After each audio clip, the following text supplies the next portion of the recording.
주식 용어 시리즈 그 첫 번째. 기업 분석 용어 편입니다. 부제는 숫자로 기업을 읽는 10가지 핵심. 주식 화면을 열면 수많은 숫자가 쏟아집니다. PER, PBR, ROE. 처음엔 외계어처럼 보이지만 이 숫자들의 뜻만 알면 비로소 기업이 보이기 시작합니다. 이 영상에서는 기업을 분석할 때 가장 많이 쓰는 9가지 핵심 지표를, 그리고 마지막엔 그 숫자들을 엮어 좋은 기업을 찾는 순서까지 하나씩 쉽게 풀어보겠습니다. 자, 첫 번째 PER부터 시작합니다. 첫 번째 용어는 PER, 주가 수익 비율입니다. 한마디로 주가가 그 회사 이익의 몇 배인가를 보는 지표죠. 계산은 간단합니다. 주가를 1주당 순이익, 즉 EPS로 나눕니다. 예를 들어 주가가 5만원이고 EPS가 5,000원이면 PER은 10배입니다. 그럼 PER 10배는 무슨 뜻일까요? 지금처럼 이익을 낸다면 10년치 이익을 모아야 지금 주가만큼 된다는 의미입니다. 즉, 본전을 뽑는데 10년 걸리는 가격인 셈이죠. 그런데 PER이 낮다고 무조건 좋은 건 아닙니다.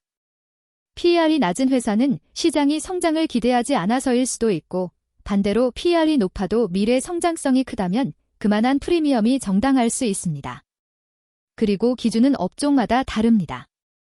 반도체나 IT처럼 성장 기대가 큰 산업은 PER 25에서 30배도 흔하고, 은행이나 보험 같은 전통 산업은 5에서 10배가 보통입니다.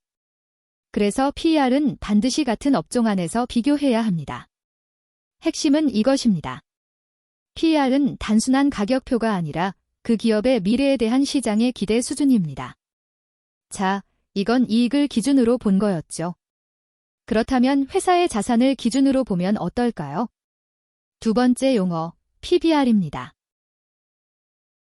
두 번째 용어는 PBR, 주가 순자산 비율입니다. 주가가 그 회사 자산의 몇 배인가를 보는 지표죠. 계산은 주가를 1주당 순자산, 즉 BPS로 나눕니다. 주가가 5만원이고 1주당 순자산이 5만원이면 PBR은 1배입니다. PBR 1배는 주가가 회사를 지금 청산했을 때의 가치와 똑같다는 뜻입니다. 1배보다 낮으면 자산보다 싸게 거래되는 거고, 높으면 자산보다 비싸게 평가받는 거죠. 그럼 PBR이 1배보다 낮으면 무조건 싼 걸까요? 꼭 그렇진 않습니다. 자산이 부실하거나 사업이 망가진 회사도 PBR이 낮습니다. 싸 보이는 데는 이유가 있을 수 있죠. PBR은 특히 은행, 보험, 그리고 자산이 많은 회사를 볼 때 유용합니다. 반대로 IT나 플랫폼처럼 눈에 보이지 않는 무형 자산이 중심인 회사에선 한계가 있습니다. 핵심은 이것입니다. PBR은 회사의 몸값이 자산 대비 어느 수준인지를 보여줍니다. 그런데 자산이 많은 게 다가 아닙니다. 그 자산으로 돈을 잘 버는지가 중요하죠. 세 번째 용어, ROE입니다. 세 번째 용어는 ROE, 자기자본이익률입니다. 회사가 주주의 돈, 즉 자기자본으로 얼마나 잘 버는지를 보는 지표죠. 계산은 순이익을 자기자본으로 나눈 뒤 100을 곱합니다.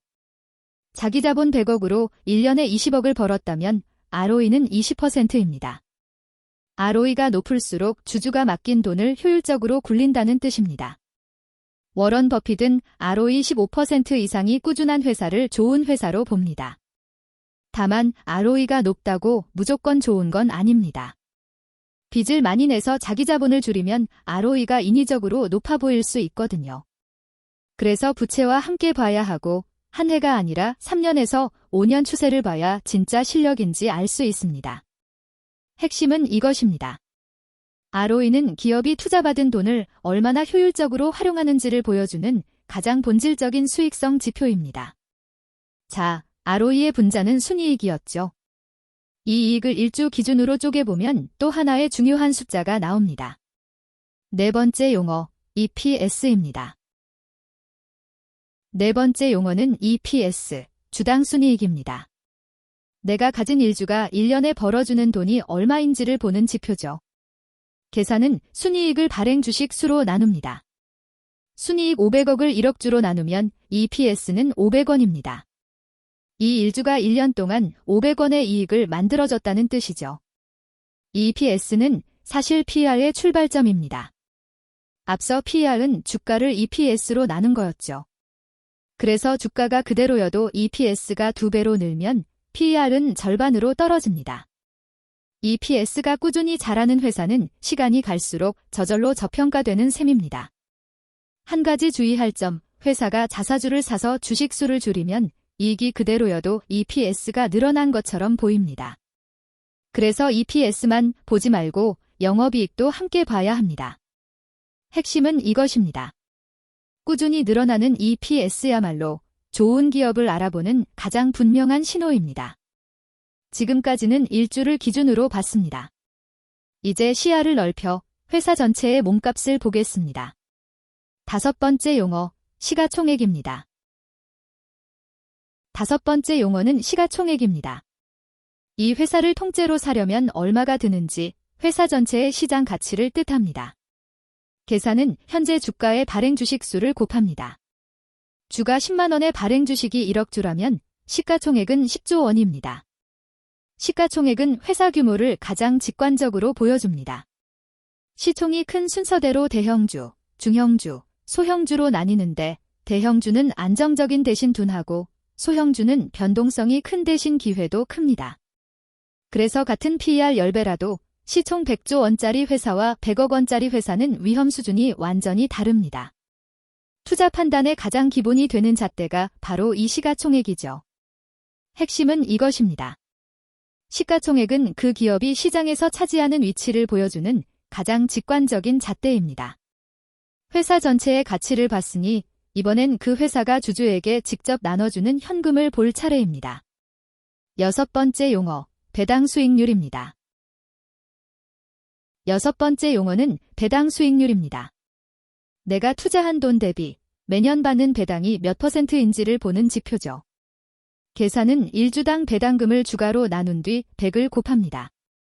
주가 5만 원에 연간 배당이 2천 원이면 배당 수익률은 4%입니다. 1억 원어치 사두면 매년 400만 원이 배당으로 들어오는 셈이죠. 배당주는 주가가 출렁여도 꾸준한 현금이 들어와 마음이 든든합니다. 다만 배당 수익률이 비정상적으로 높다면 조심해야 합니다. 배당이 늘어서가 아니라 주가가 폭락하는 바람에 비율만 높아진 것일 수 있거든요. 그리고 회사 이익이 줄면 배당은 깎이거나 사라질 수 있습니다. 그래서 배당이 어디서 나오는지, 이익과 현금 흐름이 그 배당을 받쳐주는지를 함께 봐야 합니다. 핵심은 이것입니다.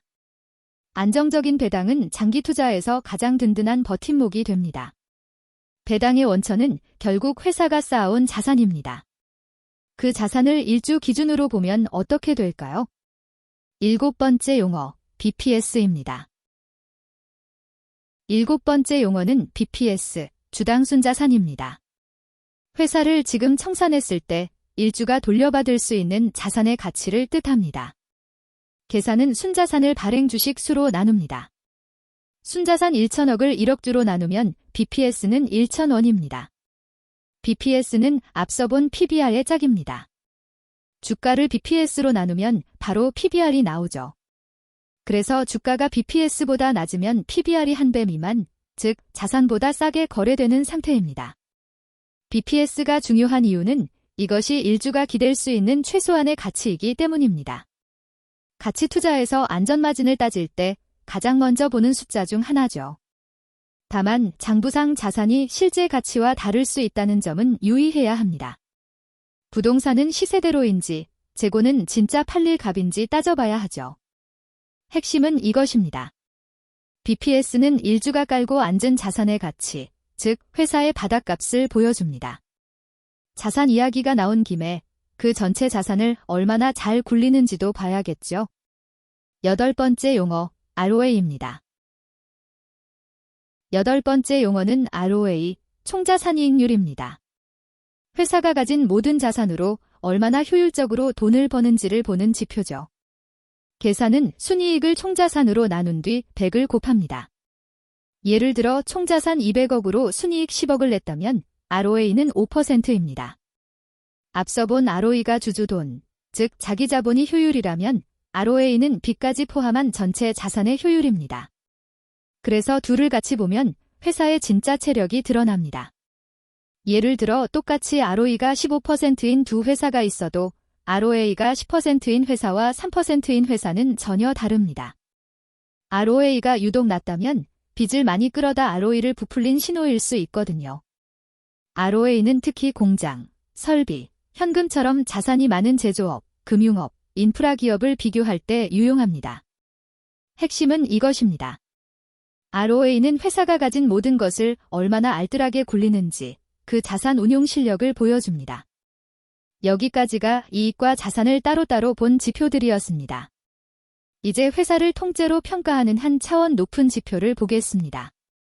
9번째 용어, EV/EBITDA입니다. 9번째 용어는 EV/EBITDA입니다. 조금 어렵게 들리지만 회사를 통째로 인수했을 때 몇 년 만에 본전을 뽑는지를 보는 지표입니다. 먼저 EV, 기업 가치는 시가총액에 순부채를 더한 값입니다. 회사를 통째로 사려면 주식값뿐 아니라 빚도 떠안아야 하니까요. 그리고 EBITDA는 영업이익에 감가상각비를 더한 회사가 실제로 벌어들이는 현금에 가까운 이익입니다. 이 둘을 나눈 EV/EBITDA가 8배라면 그 회사를 인수하고 8년치 현금 흐름이면 본전을 뽑는다는 뜻이죠. PER 회계상 순이익을 기준으로 한다면 EV/EBITDA는 실제 현금을 기준으로 합니다. 그래서 감가상각이 큰 제조업이나 통신, 그리고 기업 인수합병을 따질 때 PER보다 더 정확합니다. 보통 10배 이하면 저평가 후보로 봅니다. 핵심은 이것입니다. EV/EBITDA는 회사를 빚까지 포함해 통째로 봤을 때 그 값이 정말 싼지를 알려줍니다. 자, 지금까지 9가지 숫자를 배웠습니다. 그럼 이걸 다 어떻게 엮어서 좋은 기업을 찾을까요? 마지막, 좋은 기업 찾는 순서입니다. 마지막은 용어가 아니라 지금까지 배운 숫자들을 엮는 방법입니다. 좋은 기업을 찾는 5단계죠. 첫째, PER로 시장의 기대 수준을 확인합니다. 단, PER은 반드시 같은 업종의 평균과 비교하세요. 절대값만 보면 안 됩니다. 둘째, ROE로 수익 효율을 봅니다. ROE가 15% 이상으로 꾸준한 회사가 좋은 회사입니다. 셋째, 부채와 현금 흐름으로 생존력을 봅니다. 부채 비율은 100% 이하인지, 영업이익으로 이자를 충분히 갚을 수 있는지, 위기에도 버틸 체력이 있는지를 확인하는 거죠. 넷째, 그 기업이 속한 산업이 성장하고 있는지 봅니다. 아무리 좋은 회사도 지는 산업에 있으면 미래가 어둡습니다. 다섯째, 이 숫자들을 따로따로 보지 말고 반드시 함께 연결해서 봐야 합니다. 한 가지 지표만 보면 반드시 함정에 빠집니다. 핵심은 이것입니다. 좋은 기업은 숫자 하나가 아니라 그 숫자들이 만들어내는 구조로 판단합니다. 숫자를 읽을 수 있으면 비로소 기업의 미래가 보입니다. 이것으로 기업 분석 용어 10가지를 모두 마칩니다.